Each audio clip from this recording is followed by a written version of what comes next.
Alrighty, so welcome to the video.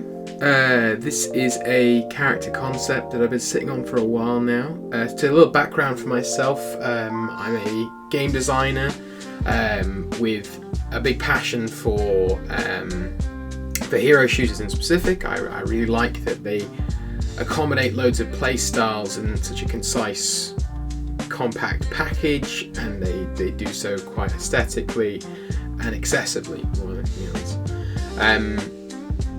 So I thought this was kind of a nice way to bring that passion together with some design work and make something that I quite like myself. I quite like to look around YouTube and stuff and see these videos of character concepts that people are doing, especially with new games coming out like Marvel Rivals and stuff.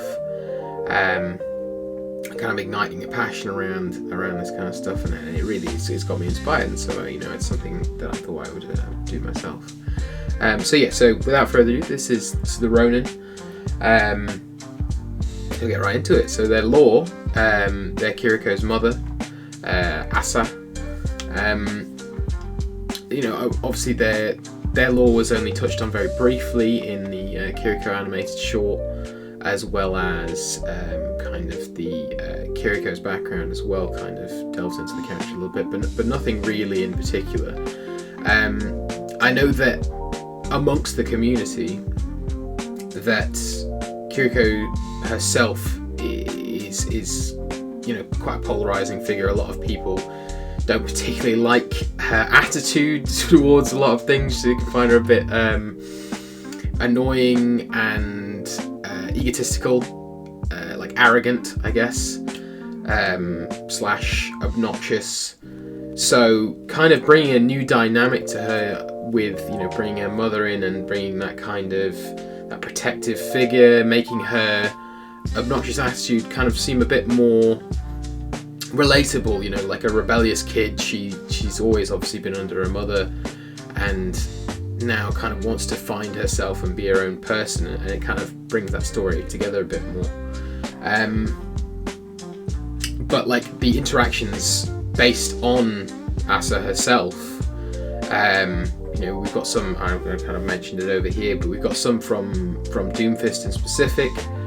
He's kind of one of obviously the main antagonists of the whole game, and the way that he speaks of her and he reveres her when he's, I think it's in a conversation with Genji or something, when speaking about her, I think she's obviously made quite a name for herself in her past, and perhaps Kiriko's a bit of a chip off the old block, but in a way of this kind of rebellious, this freedom fighter. Maybe that's something that in her past life at least that Asa's pursued, and perhaps something lore-wise can happen in the game that brings her to the surface. Perhaps obviously something to do with Kiriko. Obviously she's past her prime, but so are Anna, so is Soldier, so is Ryan. So I wouldn't see that as an issue particularly. So she's a damage hero, and she's a melee-based damage hero. And I know a lot of people, myself included, have always wanted a melee-based damage hero in Overwatch. It's been years. It's basically been since launch. You get a taste of it with Genji, but that's obviously his ultimate. And then obviously you've got other melee heroes in the game, and they've been doing a really good job of of sprinkling that in. But we've never had a true forward melee-based damage hero, and so I think this could be the opportunity to fill in that role. Obviously, lore-wise, she was the teacher for Genji, she was the teacher for Hanzo, she was the teacher for Kiriko. All of those have in common a wall climb passive, so I think it's only fair that she also has it, which also, as we get into her kit, you'll kind of see that works quite well for her. She's a very mobility-forward hero, hence the 5% move speed bonus. She's going to be a bit of a backline flanker. Which we haven't really seen with any of the other melee heroes. Obviously, they're very brawl oriented. They're very walk straight through the choke, get in your face, mess things up. Whereas this hero is get in the back line, mess things up, and then try and get out as quickly as possible. 250 HP, we don't want them to be super tanky or anything. We want them to have some drawbacks, we want them to have some weaknesses. Now obviously that's not quite the level of Tracer weaknesses, but as you'll see, she's got the potential for mobility like Tracer, but it's not as consistent as Tracer, and obviously being a melee based hero, she needs that mobility to account for the fact of her limited range. So her passives, she's got the wall climb passive, but she's also got a couple of other things. Her first passive being a stamina resource meter. Now I thought this would be an interesting kind of take on allowing it to have a lot of mobility, but only allowing it to be in kind of short periods, and then taking that downtime in between fights to regain the stamina, maybe getting a health pack or something like that, coming back into the fight. So she's got that tempo, she's got something going on there that allows her to be aggressive and allows her to utilize that melee build, and also kind of a unique dynamic in the sense of, you know, this isn't something that is done in Overwatch. Obviously we've got, you know, in Marvel Rivals, you've got Thor that's kind of like that. They are obviously, all of the abilities share a cooldown, which I'm not a huge fan of, but that all of them sharing a resource and, you know, using the abilities means that you deplete that resource, and so how you manage that isn't something that we've got in Overwatch, and so I think that would be quite interesting. You'll find actually a lot of the ideas throughout the video are things that actually do get explored in Marvel Rivals, which is quite interesting, I think, because these are all, this whole concept is something that I came up with before Marvel Rivals came out. But anyway, so a stamina resource that's going to be displayed on the screen at all times, kind of like obviously the Diva resource, Defense Matrix resource, or, you know, any of the other kind of resource meters that you have. It doesn't have to be displayed in that way. It might get a bit obnoxious being on the screen there all the time. You might want it kind of down towards the bottom or something. That's kind of more of a UI design perspective, and not something that I've particularly explored, and it's more just a general idea. So abilities are going to use that stamina resource, and they'll have different values throughout. And then that resource is going to constantly refill at a specific rate until it's full again, which, unlike Diva Defense Matrix and all these other ones where it's a resource that can be depleted slowly, but then once you've used it, you'll notice that there's that kind of slight pause and then it'll start to refill again. This won't work in that way. If you use an ability, it's going to deplete the resource, but the resource is going to be continuously filling the whole time. But the way in which this works is it's got bars that it refills, basically. So obviously it's kind of it's refilling the whole time, and then as it goes along, it'll refill individual bars, a lot like this kind of the stamina meter over here. And then that's a way for the player to kind of measure and gauge the exact amount of stamina that they have, because obviously different abilities are going to use the different amounts of stamina. They need to know exactly how many charges they have in order to know whether or not they can engage, how they can engage, and during the fight, what abilities they want to be using to kind of min-max that amount of stamina that they have. Yeah. So then their second passive kind of fleshes out their or rather it makes up for their weakness and kind of rounds them out as a character, and it turns their melee into a projectile, because obviously being a melee based DPS, that means that they're gonna have to be in people's faces or they're not gonna do any damage at all. So this kind of just accounts for that weakness a little bit. This isn't gonna be an ability that can be used in any kind of capacity to actually get kills from range. This is more of just a way to secure kills / kind of weave in a bit of small little bit of damage. But as you find kind of with characters like Magic, the comboing in and weaving in as much damage as possible is what all these kind of like these dive DPS and dive melee DPS, that's what they're kind of all about. You know, you want them to you want to be comboing stuff rather than purely mechanical kind of aiming at range. It's kind of a different skill set, and so that you know that you've got this slow arcing melee projectile that deals melee damage. Again, so that's like 40 damage at most, and you're going to want to be using that to finish off targets. You maybe want to be using it to engage, and you want to be using it in between attacks to just weave in that, like say, like that little bit of extra damage to push them over thresholds, to push them over breakpoints. It can't headshot, and it has a longer cooldown than regular melee. You know, you don't want to be spamming this thing either, and that kind of just ensures that. So we're moving on to a primary fire. First of all, so she's got a thrusting stab. So this is obviously a melee ability, but it works slightly different from what you are normally used to with melee abilities in Overwatch. And it's a single target, very quick, very concise, to the point melee attack.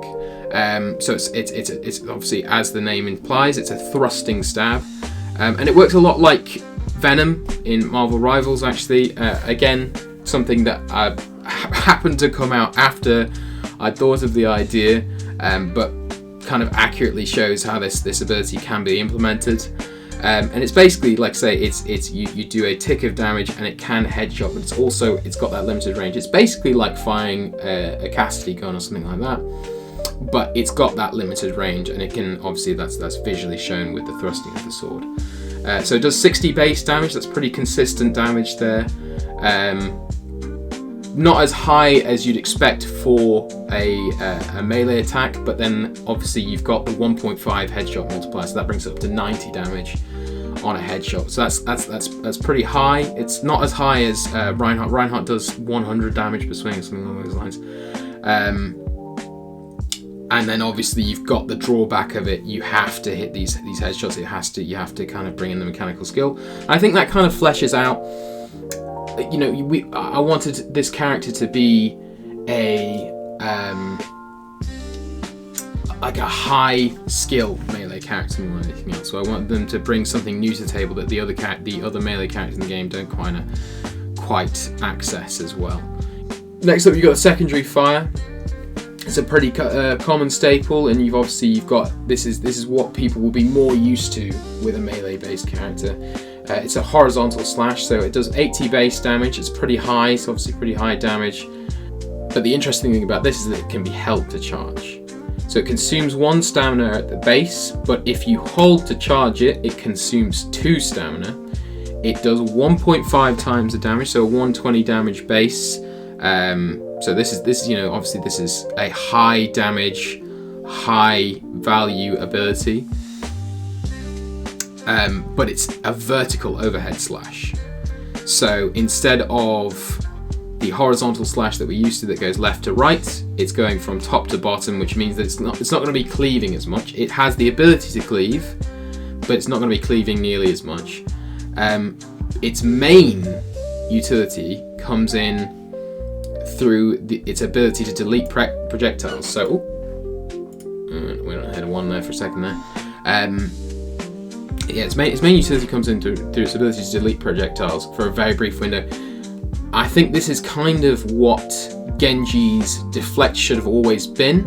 Something that can be used slightly more often, but has a very tight window to use. You know, we want something that can be used to counter key abilities and a threat to tanks and to DPS when they want to be using these big cooldowns, maybe even ultimates.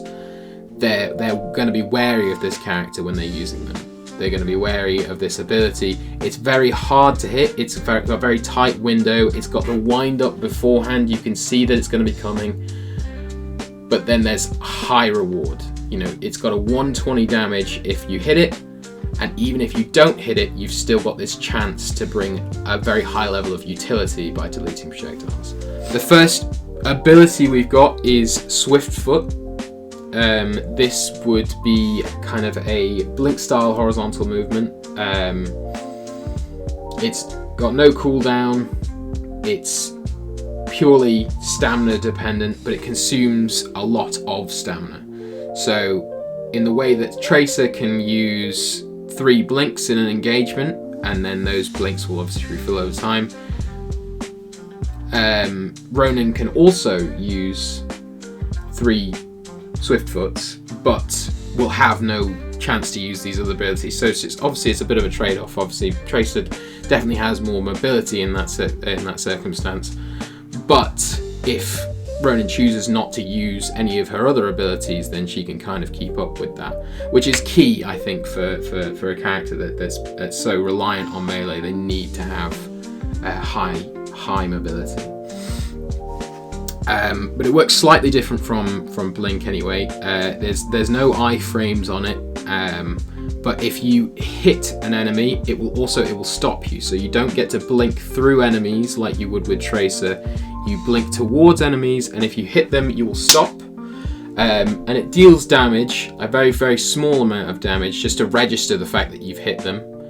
And also to kind of, a lot like the melee projectile, is to kind of weave in between these slashes. So you've got, a 90 on a slash, and then 10 to a 40 on a dash, and then another 90 on a slash, and then if you're feeling it, you want to hit the horizontal slash or something along those lines. You want to be comboing in this damage to kind of maximize her utility. But obviously, more than anything else, it brings mobility to the table, which is crucial for a character like this.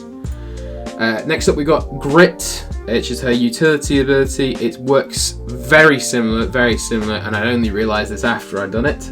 But very similar to Junker Queen's Commanding Shout, but it's a lot more selfish than Junker Queen's Shout. Obviously, Junker Queen's Shout kind of provides that team. You shout, then the whole team's got overhealth. The whole team's got has got movement speed bonus, and they engage together. Whereas this is something you want to save to potentially to mid engagement. Once you're kind of getting a bit lower on health, you shout, you gain over health, and if you're below half health, it's a bit of a gamble, but if you're below half health, there's a little extra bonus over health. Not quite double, I wouldn't think, but a little extra bonus just to really make up for that kind of that reward, that gamble that you've taken. And it grants 4 stamina at a base. I mean, that's again, a lot of these numbers I've thrown in a specific number, and I'm obviously eyeballing it. I don't have any ability to test any of these ideas, but I've gone with what my gut tells me would be a reasonable number for this. But anyway, yeah. So it grants 4 stamina. It grants a small amount of bonus movement speed. Potentially similar to Junker Queen's Shout, but maybe a bit less. There's a lot of mobility already going on. This is just kind of a little bonus extra for engaging / following up targets kind of thing, / disengaging as well. This is going to be kind of crucial for this, because obviously you've got the bonus over health for being below half health. You've got the 4 stamina, so then you want to engage, attack, gain the 4 stamina, maybe finish somebody off with it, and then rapidly disengage using these stamina. Accidentally went ahead again there for a second there.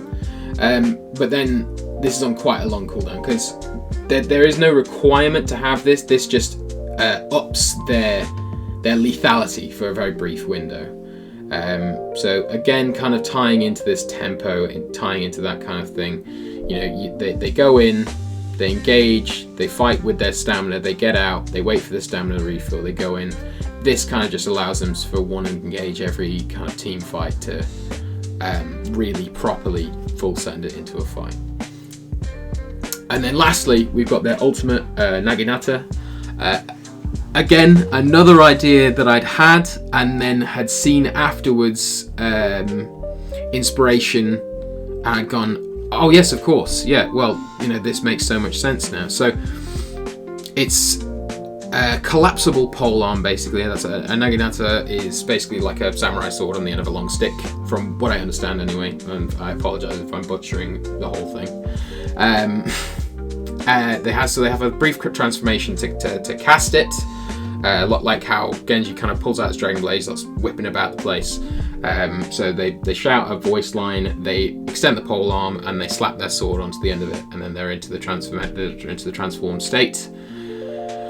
In the transformation, the range of all of their abilities are extended, so their base primary fire and their secondary fire are all extended range. But the key is that they haven't got increased damage, and that's the important thing. Obviously, with melee characters, the consistency of their melee attacks means that increasing damage is very dangerous. Obviously, you're breaking thresholds there, you're breaking breakpoints, and they can become quickly from balanced to very overpowered. You know, so look at like Genji's Dragon Blade. The whole reason, basically, that they increased the health pools in Season 13 was because Genji's Dragon Blade was just slightly affected in terms of breakpoints by Nano Boost, and that threw the whole thing off. And so they had to find a way to make it still lethal, but make sure that those breakpoints weren't changed. So again, we don't want any of the damage of any of these abilities to change. We'd rather just increase the reliability of them, the consistency of them, and then also we've got a few other things going on here that kind of increase their lethality. So we have increased the damage of the melee projectile as well as the speed of the melee projectile, and that's just, again, it's part of the enhanced state. And it's a much smaller amount of damage that hopefully wouldn't affect breakpoints too much. But you obviously want to throw in a bit of lethality in there. And then we've also got the increased movement speed as well, similar to Dragon Blade. So a very small amount, barely noticeable, but it just means that you are able to catch up with other heroes. It means that you're able to engage a bit better, and it also means that you're able to disengage a bit better. You want an ultimate to feel powerful. You obviously don't want it to make the player using it invincible, but you do want it to feel powerful, and that kind of obviously ties in with that. And then also their stamina meter recharging a lot quicker. So all of these things kind of tie into making the abilities more consistent, making them more accessible, making them you want to be using all of these abilities more, but you don't want to increase the lethality of the individual abilities too much, because again, that can result in pretty negative results. But I think this is something that would obviously pair very well with a Nano Boost, I'm sure. So that is the Ronin. This is something I've been wanting to do for a while. And it's something that I have a particular passion about. As I said before, I really enjoy hero shooters, so this is something I'll definitely want to do more of, but it's just a start as to what things I'm going to be doing. So I want to be doing more of these character concepts. I also have a few reworks in mind for certain heroes in both Marvel Rivals and also Overwatch. But also, like, hero shooters aren't the only thing I can do this with. It's obviously just something that I'm slightly more well informed on with the amount that I've enjoyed them. But yeah, let me know if this is something you enjoyed, and hopefully it's something that I will get to do a lot more of in this coming year. Anyway, thank you.